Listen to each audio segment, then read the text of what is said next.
Hey, how's it going, everybody? King of Chaos, Logan Black here, although you're probably watching this on my personal page. And hey, this is another edition of Dude, Have You Heard This? The Roundtable Music Show, where myself and a number of guests get together and chat about a whole lot of music we feel fell under the radar. With me, as always, every week, we've got Scotty Cerriti and John Torres.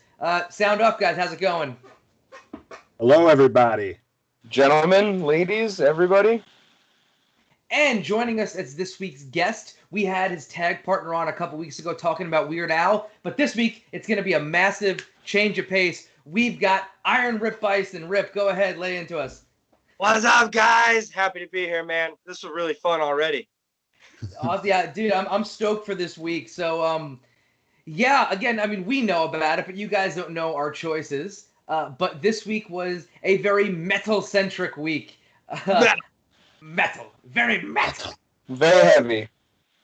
Yeah, super awesome because, we really haven't covered metal for the most part, but now we had quite a bit of it. So, without further ado, let's hop into that right off the bat. I am going to ask Scotty to start off with his pick because Scotty had the one out-of-the-box pick for this week. Go ahead, Scotty, tell us about your choice.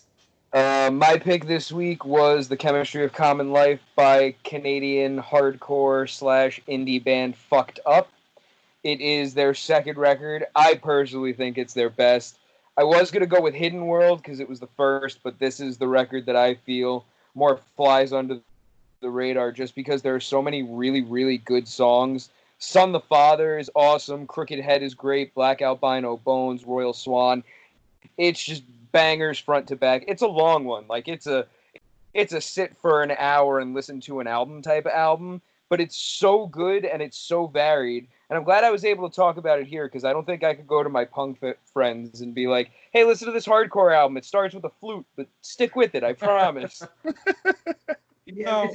It's super awesome. I think Fucked Up is one of those bands that kind of they don't. The thing I like most about them, I'm a huge Fucked Up fan, is that they don't kind of follow any of the rules of punk rock. They just kind of do what the hell they want, which to me is the most punk rock thing you can do. Before I jump into everyone's opinion on it, I have to give my Fucked Up story because it's a really fun one. A couple years back at Riot Fest in Chicago, I had went out there with my then girlfriend, now wife, and we were just taking in everything. I wanted to see Fucked Up. We walk in, kind of a song or two into their set, and Damien, the singer, is in between. How's everyone doing? What's going on? Oh, we're in Chicago, right? Yeah, you guys worship that wrestler guy CM Punk, huh? It's a wrestling town. Y'all like CM Punk? Well, this guy red points for sure. This guy right here, this is Jeff Cannonball, and this guy does death matches. And my wife was wearing her Jeff Cannonball shirts. We're like, oh! And, fanboyed out for a moment. So, yeah, obviously, huge fan of Jeff Cannonball is Damien from Fucked Up. But let me open this up to actual music feelings out there. Cal, lay it into us. Tell us what's up. I wouldn't. Now, are they punk or are they hardcore? Punk is probably a more fair estimation, but they are a hardcore punk labeled band. Okay, well, overall, this whole thing, there was 3 albums I worked out to, and one I got in my car and I drove around town. And it was this album. And, man, and you made fun of you made a little remark about the recorder. That hooked me, man. Yep. I love weird openings to fucking songs. And so as soon as the recorder started fucking going, I was like, okay, where are we going with this? And then it got into it. I'm like, all right, here we are. And then I'm playing Tony Hawk's skating game and I'm feeling good. So I run outside, I get in my car and I'm like, well, I'm going to have to listen to this for like however long the album is, an hour or so. I'm going to drive around because I live out in the sticks. So we have some good back roads just to listen to music. Yeah. So this was the definitely, I really enjoyed it. And I don't like fucking punk or hardcore or anything, but no, this was killer. I loved it. It was fun. I couldn't name you a song off of it, but I loved the first one and the rest of it was just fun. It was a great ride. I think Fucked Up is one of those bands that you don't necessarily need to be a fan of punk or hardcore to kind of be like, because they're all over the place. Like, all of their albums are genuinely all over the place in terms of genres, so there's always something to hook you. It's one of the things I think I enjoy most about them, is that you just kind of hook you from all over the place. Johnny, what did you think of this one? So interesting that that this was on the radar for the week, considering that Riot Fest just rolled out their, they postponed to 2021, and who shows up? Yeah, Fucked Up's on there. And I mean, they had been on my radar for a bit just because they've always been on like the undercard of big shows that I was always like interested. Like, I'm gonna make it out to a punk rock bowling one day, or I'm gonna make it down to Fest one of these days. And I always saw them running in like those kind of circles. So like, I've always had like the This Is Fucked Up playlist and stuff like that from Spotify. But this was the first real run I ever did through a Fucked Up album, and yeah, just continued hitting the high bar they set for themselves, where it's exactly as you said. They don't have any rules with how they do things. They make what they want to make, and no, this whole thing front to back was a delight. It was, yeah, real good. Yeah, particularly for me, the two songs that Scotty picked for the playlist, it was Days of Last and Crooked Head, right? Mm-hmm. Yeah, those two for me definitely stood out. I was like, yeah, that makes sense as the picks. I also, one of the things that I genuinely love about this band is when they'll mix in the female vocals. I don't know her name, but she has the voice of a fucking angel, and it works so well, like, next to Damien, who's just screaming himself hoarse on every song. I happen just to love that change up. It always brought me to their music. Personally, on a personal level with this, I happen to enjoy this album. My favorite album by them is David Comes to Life. Just for me, I think it was the first one that I heard and drew me in. But also, concept album about commies. So that's of course gonna commie love story. It's gonna draw me in and bring my attention. Very fair. Very fair point. No, this I thought this was a great choice. And yeah, it's true. Fucked Up is a band that really does fly under the radar for a lot of people. Like John said, they're always on like the second billing of a lot of festivals. Never quite up there, but they're somewhere in the middle. You love to see it. Super good. Any other questions, comments, concerns, or feelings about this particular record? What's the name of the singer in this band? Because I love his voice, man. He has I know it's a punk thing or a hardcore, however you want to go with it, but he could be like a Motorhead-esque type singer in a kind of speed metal band and stuff like that. And I guess that also kind of brought me into it too. It wasn't when I think of punk, I think of the whiny, high pitched voices and stuff like that. I get more pop punky when I think of punk nowadays, but this was like, we're going back to the roots of punk, and I was like, man, this is from a metalhead, man. That was awesome. It was really, it took me by surprise, and I really, really, really enjoyed it. Actually, I think it might be, to me, arguably out of my own pick for album and that one will be my two favorite albums of the week. They're all great, but like this one really took me by surprise. So good job. Good on you. Thank you. I'm surprised. So the singer's name is Damian Abraham, and if you check out, he also works for Vice, the news company, and he's done multiple documentaries on pro wrestling. He was the host of like that pro wrestling series they had, and also the Vice special on deathmatch wrestling where they went to Team of the Deathmatch. Yeah, TOD. Sorry, Tournament of Death. And you get to see Jeff Cannibal get a is it Kenzan that's stuck in his head, and they have to like hold him down, physically hold him down, and have somebody with a pair of pliers rip it out. I watched that with my wife, who again we're super close with Jeff and Tara, and just like oof, like she was cringing, and I'm all smiles because I'm sick in the head. But Jeff. Damian Abraham, Fucked Up, awesome band. All right, let's hop into Cal's pick, or sorry, I apologize. Rip's pick for this week. You're one of the only people in professional wrestling to ever call me by my real name every time we see each other, whether I was Tomahawk or I was Rip. You always call me Cal, and you're very. There's like two other people on. Actually, Johnny Torres. I believe you're one of those two. Let's hop into your pick, which was, I mean, this week I think for the metal stuff it was very much under the radar for me because it was like, oh man, like I had heard of this. But go into it. Give us the skinny on your choice. Well, I chose Blood of the Nations by Accept. Now, I always feel that Accept is super underrated when it comes to metal. They're super huge in Germany, and that's about it.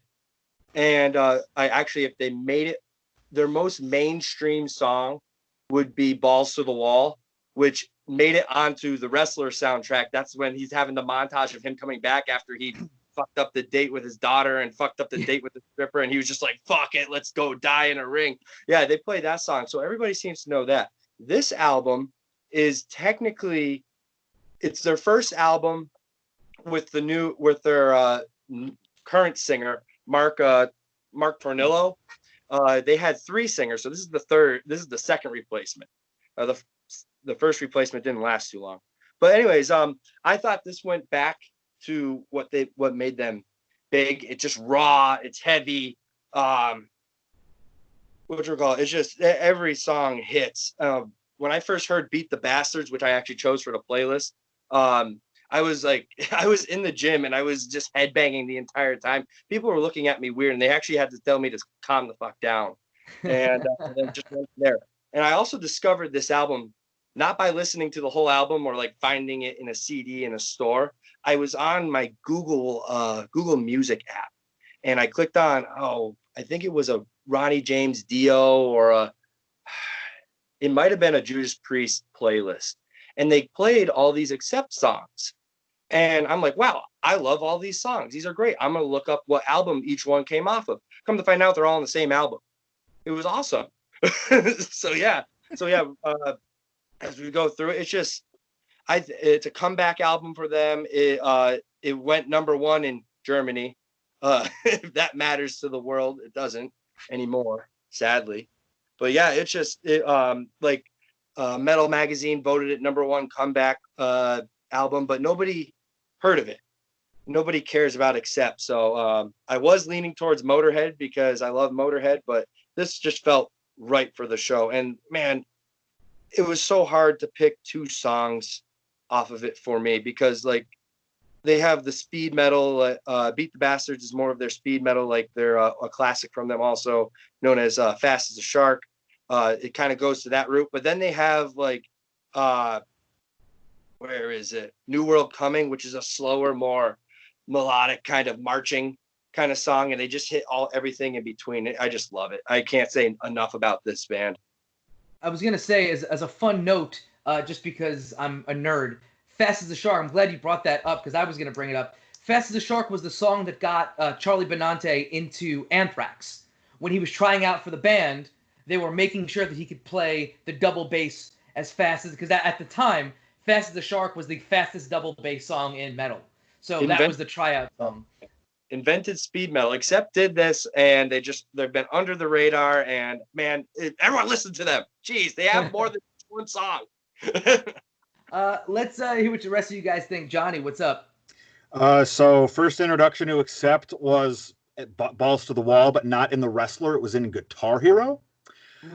So that was my first introduction to Balls to the Wall. Hadn't really taken much of a dive into any Accept beyond anything that pops up on like random metal playlists you put on shuffle. So this was real fun to really see what they were actually like all about.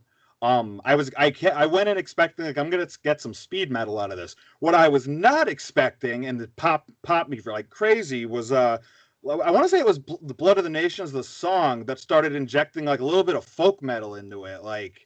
And like at that point, that's what really popped me because I'm a sucker for folk metal and power metal, and you know, the more woodwinds and stuff you can give me, the better off I am. And yeah, yeah, man. This was out of left field for what I was expecting from Accept, going on regular rotation. I was gonna say, because everyone's talking about Balls to the Wall. My first time ever hearing Balls to the Wall was not Accept's version. It was Chimera's version on the ECW soundtrack. I'm happy to say Fozzy. Yeah? Okay.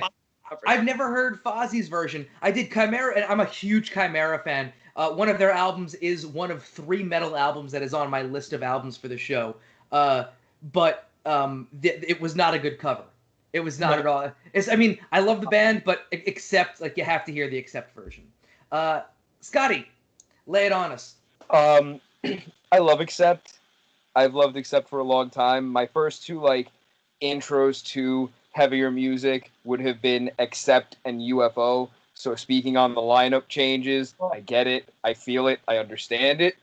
I had never heard this album before, and this probably is my new favorite Accept record.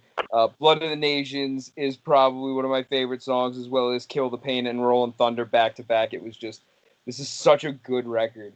Not even a good metal record, not even a good rock record. This is just a good album from front to back. I was gonna put down my notes like this. It's bangers left and right off of this. Everything is just really, really straightforward. Like, it's one of those things where, yeah, I know it's like a cliched term, but it's like, oh, you trim the. This is like a trim the fat metal record. There is no fat on this record at all. It's just the whole way through. I did put down that I feel like bands like Accept or Exodus or a lot of that wave of thrash metal kind of falls under the radar in a lot of cases, whereas like a Metallica or Megadeth are like world-renowned like superstars, because metal, like in similar to punk, doesn't evolve. If you evolve past what the base of metal is, a lot of the fan base turns on you. So while I could appreciate a lot of bands, starting out as like a metal band and then kind of evolving their sound, I could also really appreciate a band that's like, fuck it, we just enjoy playing really fast and really hard and soloing the fuck out and going with it. So for me, it was really cool to listen to this record and kind of get that vibe the whole way through. Any other feelings, comments, concerns, questions? One little fun little thing I noticed about this album too is that if it has, with lead singers go, it has kind of parallels with AC/DC. If you ever heard Udo sing regular Accept, he had the Bon Scott kind of voice. He was a little bit wheezier. When this guy came in, he has that raspy growl that is just, and he can sing all the, just like Brian Johnson from AC/DC can sing all the Bon Scott songs. This guy, I watched a Wacken festival from like 2012 with them on it. He can sing all the classics. It's perfect. He's a perfect fit for this. And man, everyone listen to this album. Damn it. Yeah, I was gonna mention that I didn't know about the lineup changes, but I was like, oh, the singer's voice changed a bit, because all I knew was Fast as the Shark era of the band. But dope to hear that the dude is that versatile. With that said, let's go ahead and catch to our third album. That would be John Torres's pick. Go right ahead. Tell us what you chose. Yes, sir. I picked The Scattering of Ashes by Into Eternity. Into Eternity, was the first time I ever saw Dream Theater. They were the first opener. So that was my first progressive metal band live experience, period. Like, that was where like that vibe live all began. And it helps that like they can go all over the place. They can go as heavy as they want. And like probably the first vivid experience from that show was when they played Severe Emotional Distress. Because that song, the whole mood of that damn room just changed when that song came on. Because, there were, Dream Theater fans aren't typically looking for something heavy like that, especially when you're in Wallingford at the Oakdale. It was just a seated theater. But you better believe that some of those seats emptied and stuff started happening in the aisles. Like, I never seen the Oakdale change like that. And this band just brought that thunder with that one song. Now, this was a really hard choice because I knew I wanted to pick an Into Eternity album, but their catalog is really strong the whole way through. But this was the most personal of them to me, so that's why this one got the nod in the end. But I would definitely, if you liked this, definitely go check out their other stuff, because it's all really good and it all progresses really, really well. I was gonna say off the bat, this band hit me in a really weird way, where I'm listening to it and I was like, all right, this is obviously, it's great, but I was like, I need to, and I looked at when it came out, which the album came out in 2006, which was a really interesting time, because metalcore was really starting to gain some real popularity, and I'm listening to this and I'm hearing a lot of notes of metalcore with like a lot of the traditional type stuff too. So I went to check out their catalog and some of the other stuff, and I listened to a bunch of songs off of prior albums, and you can see the evolution of their sound, where they started out a lot more very, metal based, and then they're kind of moving up, and then there's a lot of stuff on this record that really kind of goes within like different metal and heavy music genres, and I thought that was really cool. But I want to open it up to you guys. Tomahawk, wow. This is what happens when you get dropped on your head this often. That guy's to blame. Iron Rip Byson, lay it on us. I'm the one drinking right now, man. I'm doing great. You're over here. You're the host. Come on, get your act together. Listen, dude, this is what happens when you get dropped on your head. As often as I do. Lay it on us. What did you think of this one? When the first off, the first track is just like an intro, which I love. Again, goes back to the weird intros to albums or to songs, like with the recorder intro and stuff. Give me some of that. Or even like in Blood of the Nations that I chose, the last song, Bucket Full of Hate, starts off with the music box. I like a band that is smart enough to hook me with something that isn't just bam, a song, So that hooked me in. And then when the second track, Severe Emotional Distress, hit, I remember going, okay, like you said, metalcore, but then and it was kind of chaotic. And I'm like, okay, they're one of those type of metal bands. They're just chaos the entire time. But then they got to a chorus, and this power metal, like strong choir-esque, like gang vocals kind of came on. And I'm like, oh, so now I'm going to have to pay attention to all these songs because they're going to do this to me. And like each one was kind of a ride, but the one that really got me, and I believe if I'm correct, it was Surrounded by Night, because it was kind of like an acoustic, and then they went into a melodic metal and stuff, and it was a lot softer than the other ones, and I really liked that song. And then actually after that, the last four songs are so fucking strong. I was at work, and what you call it? I have a noise restriction because there's old ladies on either side of our weld shop, and they don't want us to start working until 7:00. Well, this was at 5:30 in the morning. I'm eating my breakfast in the shop, and I'm blaring. I was listening to it on the ride to work, and then it got to that part, and all of a sudden we're just going crazy in the weld shop. It was awesome. It was just, this was a ride, man. I have to go back and like listen to them again, because each one is just they're very technical. And there's a lot of moving parts, but then they all come together with a chorus. Then it goes into chaos, then back with a chorus, and then there's a riff at the end, and then they're done. And I love that. It's great structure. It's like an orchestra. You make an excellent. I think the words you use there are excellent. Where you said it's chaos, but it's very technical, and I think I get the same vibe from it as well. Where like you have this really incredible guitar playing. Like I'm a huge mark for sweep picking. And the sweep picking in the song Nothing was just, I was like, all right, we're good. Sweep picking just does it for me. But at the same time, the entire record, like the drummer, and like he's a great drummer, but it's like the production of it is very sloppy. Like his playing it's like a very chaotic, very sloppy type drumming, which by sloppy, I don't mean that he's a bad drummer. I don't mean he's not technical. It's just a drumming style. My tag partner, Chris Bennett, could probably explain that a whole lot better. He's a drummer. So I thought that was really cool. You mix that level of chaos in with the incredibly technical guitar, plus, like you said, the power metal vocals. Scotty, lay it on us. I really like this album. It's super technical in all the ways that I want. Timeless Winter, I went back to a bunch earlier today when I was playing video games. And same note, from Surrounded by Night to Paralyzed, I could just listen to that on a loop for the rest of my life, and I'd be okay with it. Yeah, this was really, like, I got 2 thumbs up on this one. This was an excellent choice. It's rare that in the midst of, whatever I'm doing while I'm listening to these, that I gotta like stop whatever I'm doing, especially if I'm playing video games. A lot of this is, especially, playing video games. I wrote that Eternal. I'm sitting there, I'm drumming along to Eternal. Such a great, fun album. I had not heard anything by this band. I certainly heard the name, never heard of the band prior to this. So I got a feeling this band's probably going into my regular rotation. So, kudos to you, John. Any other questions, comments, concerns, or feelings about this before moving on? I mean, it was killer. It was just killer. Absolutely, man. All right, let's move on to my pick, which was Courting Tragedy and Disaster by the band Himza. I was a monster fan of this band when they were kind of a thing.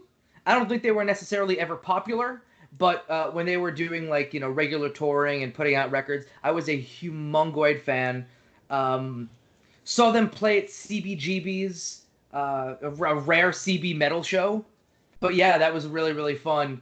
I feel like they fell under the radar because they, and I hate to say this because it is the punk in me, they learned to play their instruments, and then like the albums kind of, in terms of, for my opinion, quality went down. This album has a very different sound than the next album, Summon and Thunder, where Summon and Thunder is a lot more technical. The drumming is a lot more crisp. They crafted their songs a whole lot better. Whereas this, to me, is just a bunch of dudes who got together. They're a Seattle band, so I use the word grungy in the right way, and just made music they wanted to hear, where they listened to a whole mess of At the Gates records and was just like, fuck it, we're going to kill it. But, before I fanboy over this, let me open it up to you guys. Scotty, lay it on us. What did you think? I'd heard this band's name before, but I had never listened to their music. So I kind of went into this with no expectations, but I can certainly tell you what I wasn't expecting was like unbroken style, early, like first wave metalcore. It's awesome. Kiss or Kill and Cherem immediately went into my playlist for everyday listening. Scars in the Landscape is one of my favorite songs from this week album, regardless. This is just a really, really good, really, like, as you said, like, dirty, kind of muddy, but not in, like, a badly performed way, in, like, this is the direct result of their upbringing kind of way. And it's a super good record. I'm going to look into the first album, because if the third album doesn't sound like much my thing, but their first album might be more my speed. Yeah.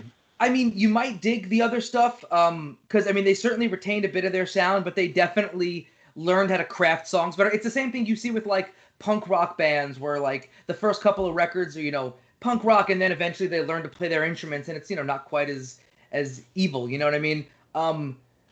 I will also say that I think that one of the good things about the influence of this record is that they came from different genres of bands. Like, the singer John Pettibone played prior to this in hardcore bands, and I believe their drummer did as well, and then their guitars and bass were all metal guys, so kind of forging all that together I thought was cool. John, lay it on us. What did you think of Courting Tragedy and Disaster? So, I just seen this band, like, occasionally, like cross the radar, like, real quick blip, never really gave them much of a look or anything like that. So this was a first, as Scotty had said, didn't really go in with any sort of bar set.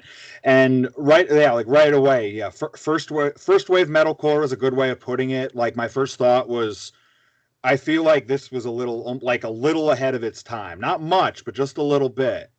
Because they really, like, laid the groundwork for, like, I got some Trivium here, I got some As I Lay Dying here. So, like, I got a lot of As I Lay Dying throughout this record. Like, I hope they take him out for dinner or something sometime, because goodness. But yeah, as Kiss or Kill was wild. It's nights like this that keep us alive went right into the regular playlist. Yeah, and I thought it went out really strong when Midnight Breaks was one of my favorites as well. Yeah, that's a banger. I was gonna say the end of It's Nights Like This, going into Loveless and Goodbye, where they have like the very 2003 metalcore like audio track that leads into a song, or like the break in the song. It's among my favorite things ever in music, just because like the dude is singing and they got the raining cymbals and the guitar part. It's beautiful, and I could never put that on anything because it's literally the end of one track bleeding into the opening of another, and you can't do that on playlists. It sucks. I digress. Iron Rip Byson, lay it on us. So I decided to save this album for a gym session, and I'm happy I did, because I just was amped the entire time, and it felt like it was one great big song, and and it's like an hour long of just nonstop driving metalcore. And there wasn't I didn't one, I was distracted by lifting, so I didn't really pick out any individual songs, but it was just the entire time there wasn't a down spot.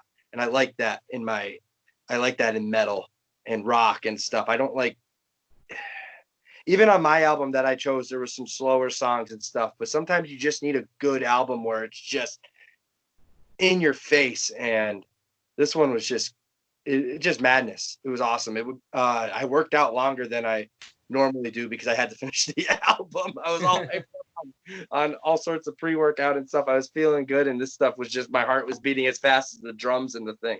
It was, oh man, like it's definitely saved on my phone, the whole album, so that if I'm ever feeling really pissed off at the gym one day, I'm gonna throw it on there and kill some things. You know, it's just I like it. It serves its purpose for that. And sometimes you just need that, you know, little escape. Certainly. For me, the reason that I always put this on like underrated lists is because, again, this was a band that like wasn't super popular. They were pretty much always a support band whenever they went out to tour.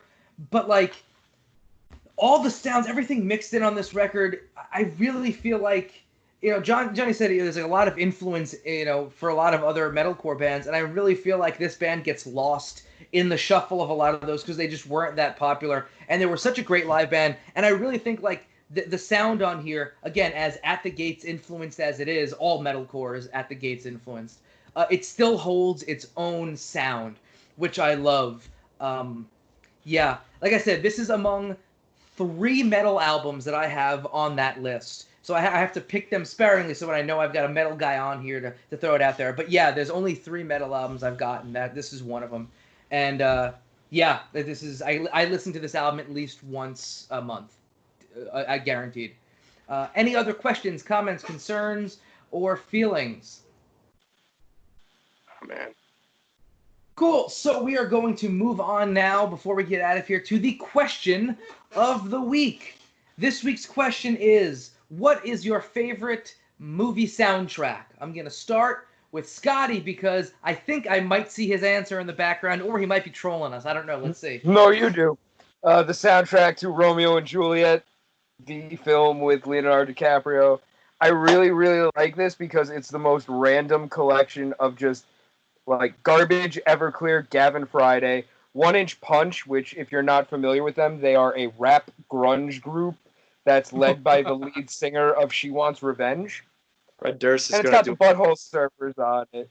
And Butthole Surfers as always. That's what sold me on the whole thing. And Radiohead, I guess. But yeah, Romeo and Juliet, 100%. That's tremendous. I'll be real with you, man. I remember the movie vaguely. I don't remember the soundtrack at all, so I think that's pretty dope to hear that. There are like 4 songs on the actual soundtrack that are in the movie, so just listen to the soundtrack instead. You gotta love it. You gotta love it. Let's move on to Rip. What do you got for us? Well, the soundtrack that is stuck in my head pretty much every single day if I don't have other songs playing and I'm kind of just thinking with myself and I'm doing stuff is actually the Lord of the Rings soundtrack. About once a day I have the music behind when they're in Rohan. That da na na na na na na na. What you call it? That plays in my head about. Okay, it's more than once a day. It's pretty sad, actually. I'm thinking about just kind of wandering off into the woods, going for a walk or something, man. Yeah, but yeah, Lord of the Rings is constantly, and that was a hard choice actually, because it was between Lord of the Rings or Pirates of the Caribbean, because I have both of those equally stuck in my head. But I think Lord of the Rings because I watched it way earlier before Pirates, that it's been stuck in my head longer. So yeah, it definitely Lord of the Rings, man. That's pretty dope, man. I think that's pretty cool considering that like those are like music scores over soundtracks. You know what I mean? Like it's not necessarily like artisty stuff. Like that's really like that's a score. That's somebody like sitting there with an orchestra. I fucking think that's dope. Johnny, what is your choice? You know what? It might be a little bit of a cheap answer, but there's nothing else that comes to mind. I'm a sucker for any time there's a soundtrack that like like is woven into a movie. And without further ado, Walk Hard, the Dewey Cox story. Yes. There is nothing that comes close to the magnificence of that whole thing front to back. You could do a whole show just on that. I'm gonna go and think about my life right now before I go and continue this conversation. That is, holy moly, that is such a great choice. The greatest thing about that choice, I think, is it was all original music, all written for the movie, and all of those songs are fucking bangers on their own, and it's a parody movie. Has no business. Had no, No business being as good as it is. Wow. Considering we all love it. John, favorite track from that soundtrack? Oh man, they're all very situational. Like Let's Duet, all the double entendres are incredible. But then like Guilty as Charged gives us that little Johnny Cash flavor. Like every single song is like appropriate for like the stage he's going through in the movie. You know, whether he's going through the Brian Wilson smile phase or whether he's going through the, Johnny Cash phase. And, the only regret I have about that movie is we didn't get Frankie Muniz singing, singing Buddy Holly's song. It was the only thing that I was missing, man. I needed a little bit of that. But that's a really brutal choice. Cause I mean, all the nightclub stuff that he's doing in the South there, like that's all incredible as well. Your mother was wrong. That's Amore cover was incredible. The Walk Hard itself, the beautiful ride at the end, like wraps the whole thing up. Bonus points that you get all these weird cameos, like here's Eddie Vedder showing up in the movie, and so good. I could gush about that movie for days. No, the movie's brilliant. The soundtrack was great. I was gonna say like my choice always on that is Beautiful Ride, because it's a great song, separate from everything. Among my favorite, that was actually, I bonded with my father-in-law before he was my father-in-law by giving him that on DVD, and he loved it. So earn me some points. Dope, excellent choice, man. For me, my pick for favorite soundtrack is the soundtrack to the 70s movie The Harder They Come, which was like a weird cult film that was in the same vein of like Rocky Horror and those type of movies where it was like a midnight movie and super popular, like under the radar. But the soundtrack is really what sold the movie, because the movie's not great, but it's like a really good snapshot of that era of ska and reggae. Like all, the movie takes place in Jamaica, so a lot of that stuff, Toots and the Maytals, man, it's just I could gush about that. It's going to be a pick of mine on this show, simply because hot damn, I can't think of any situation where you don't listen to that, top to bottom and just go, holy shit, these songs are great. Desmond Decker, I believe, was the writer for a lot of the songs on there. But as we come to a close, let's start by hyping everything up. Scotty, you can go ahead and start for us. Where can we find you on social media? You can find me on Facebook, Scotty Ceriti, on Twitter and Instagram at SC Ceriti, and I'm sure there's a Google Plus account in there somewhere, but I'm not going to look for it. Johnny. Johnny Torres on Facebook, Concept JT on Twitter and Instagram. Ripper. Instagram and Twitter, both you can search at Rip Effin' Byson. That's where you'll find me and all my antics. And for me, you know what it is, King of Chaos NYC on Facebook, Twitter, and Instagram. Right now, you'll be checking this out on the Year One Podcast YouTube account. Please subscribe. We've got videos coming out multiple times a week, multiple series. And if you're checking out the YouTube account, why are you not subscribed to the podcast itself? It's on pretty much every podcasting platform, the Year One Wrestling Podcast. Check it out, guys. So for myself and for my guests, we thank you very much for checking this out. We'll see you next week.